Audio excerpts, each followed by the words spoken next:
அன்பு நேயர்களுக்கு இனிய வணக்கம். விருச்சிகம் ராசிக்கார நேயர்களுக்கு நம்ம இன்னைக்கு வீடியோ பதிவுக்கு முழுமையா போறதுக்கு முன்னாடி முருகரை மனதார வணங்கிட்டு வீடியோ பதிவுக்குள்ள போகலாங்க.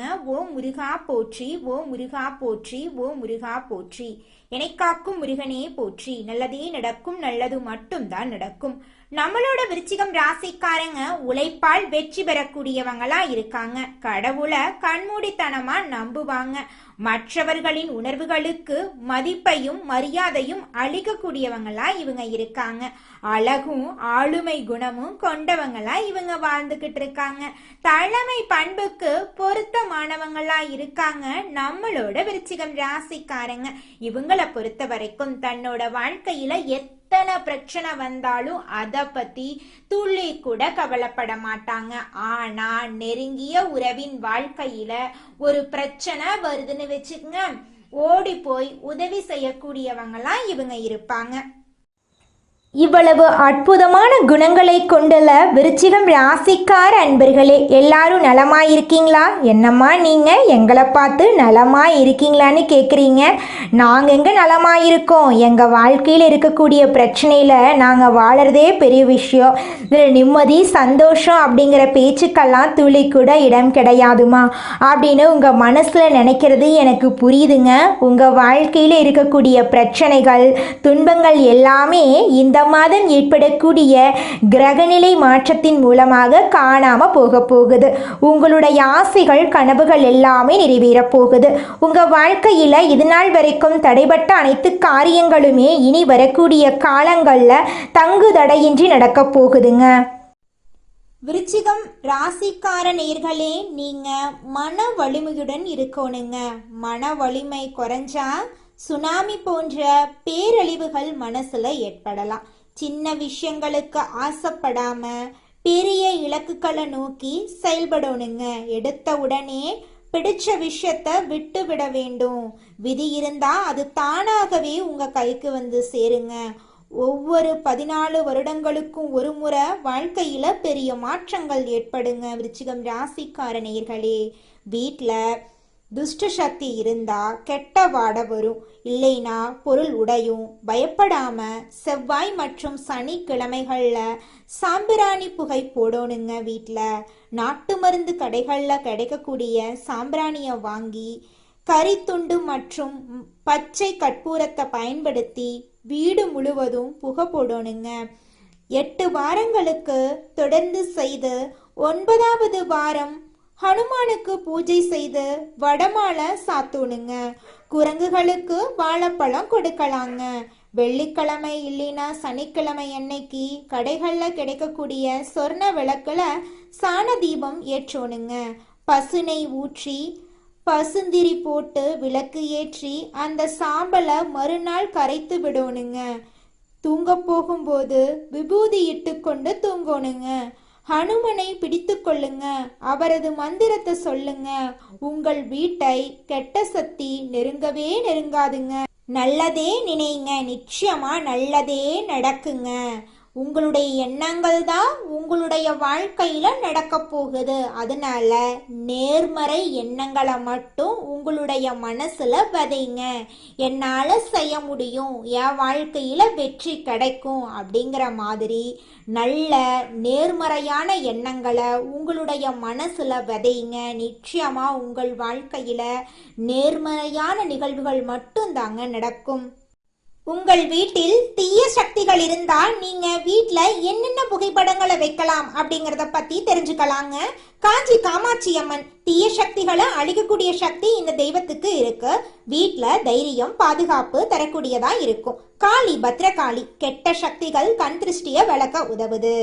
பயம் தடைகளை நீக்க உதவுது.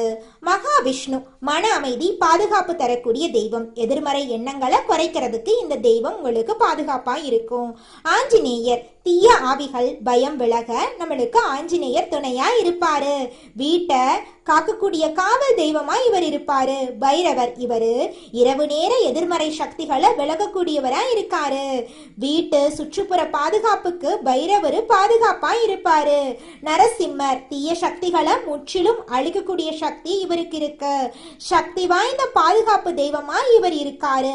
சாய்பாபா மன அமைதியை அழிக்கக்கூடிய தெய்வமா இருக்காரு. தீய எண்ணங்கள் கவலைகளை விளக்க இவர் துணையாக இருப்பாருங்க. வடகிழக்கு மூலையில நீங்க தெய்வ புகைப்படங்களை வைக்கலாங்க. கிழக்கு அல்லது வடக்கு சுவர் இருக்கிற இடத்துல நீங்க தெய்வ புகைப்படங்களை வச்சீங்கன்னா தெய்வ அருள் முழுமையா உங்களுக்கு கிடைக்குங்க. உங்கள் வீட்டில் இருக்கக்கூடிய கெட்ட சக்திகள் நீங்க இந்த விஷயங்களை கடைபிடிக்கணுங்க.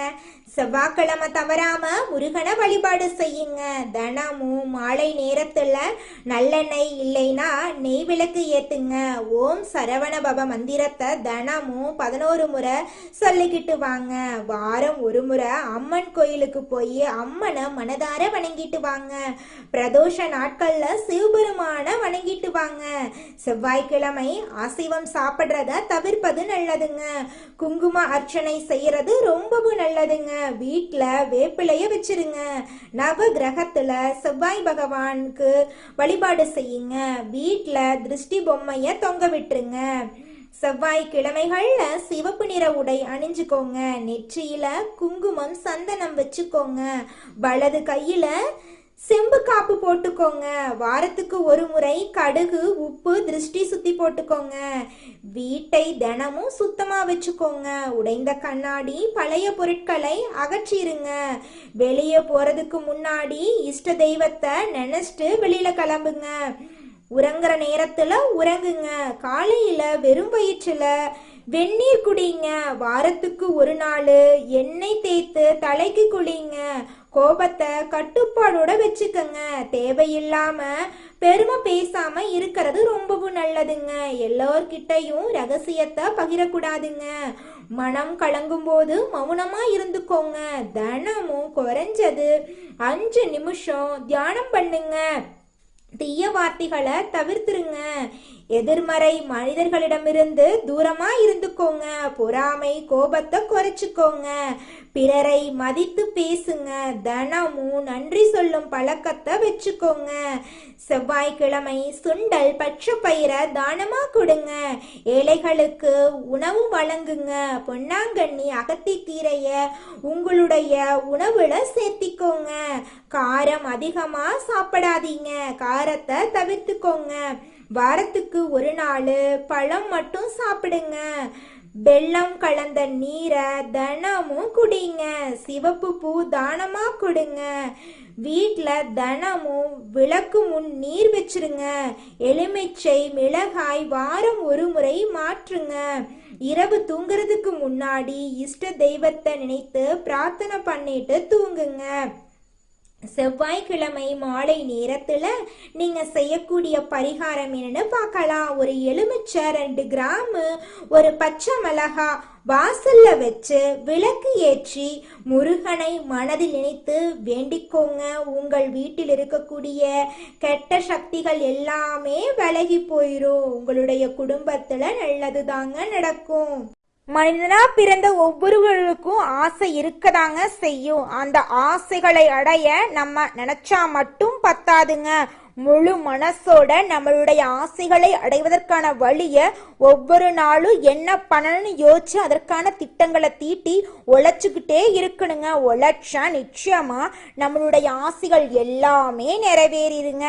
உங்க வாழ்க்கையில இனி வரக்கூடிய காலங்கள்ல உங்களுடைய அனைத்து ஆசைகளும் நிறைவேற போகுதுங்க. அப்படி ஒவ்வொரு மனிதனுக்கும் இருக்கக்கூடிய பொதுவான ஆசை என்னன்னு பார்த்தீங்கன்னா 16 செல்வங்களையும் அடைந்து வாழணும் அப்படின்னு தான் ஒவ்வொரு மனிதனுடைய ஆசையும் இருக்குதுங்க.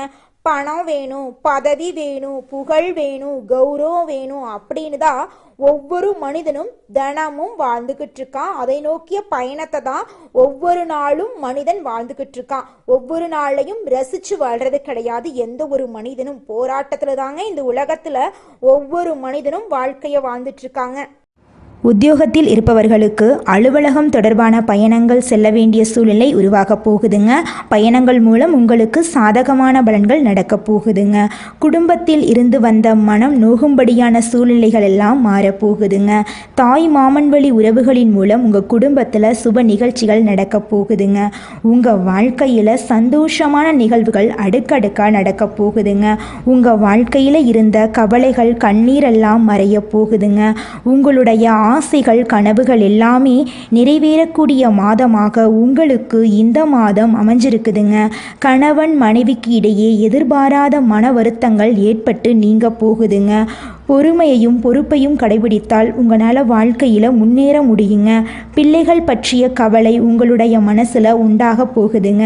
நிதானமாக அனைத்து காரியங்களையும் செஞ்சு வந்தீங்கன்னா உங்கள் வாழ்க்கையில் நீங்கள் சீக்கிரமாக சாதனையாளராக மாறிடலாங்க. குலதெய்வம் எங்கேயோ இருக்குது, என்னமோ இருக்குது அப்படிலாம் நீங்கள் நினைக்க வேண்டாங்க. நீங்கள் எங்கிருந்தாலும் ஒரு தீபம் ஏற்றி வச்சு அந்த தீப ஒளியில் தெய்வங்கள் இருக்கிறாங்க அப்படின்னு நினச்சி வழிபாடு செய்யுங்க.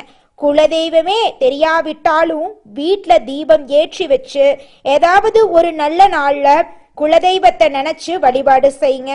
குலதெய்வ வழிபாடு குலம் காக்குங்க, குலம் தலைக்கும். முதல்ல குலதெய்வம், அப்புறம் இஷ்டப்பட்ட தெய்வம், அப்புறம் உங்களுக்கு விருப்பப்பட்ட தெய்வங்க. எந்த கோயிலுக்கு போனாலும் என்ன பண்ணாலும் ஏற்றமில்லை அப்படின்னு நீங்க சொல்லுவீங்க.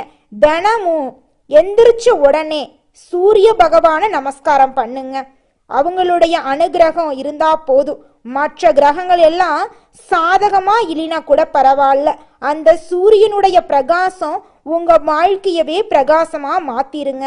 அந்த வெளிச்சம் உங்களை வந்து சேருங்க. உங்க வாழ்க்கையில் இருக்கக்கூடிய கண்ணீரெல்லாம் கரைஞ்சு போயிருங்க. நல்லதே நடக்கும், நல்லது மட்டும்தான் நடக்கும். நன்றி, வணக்கம்.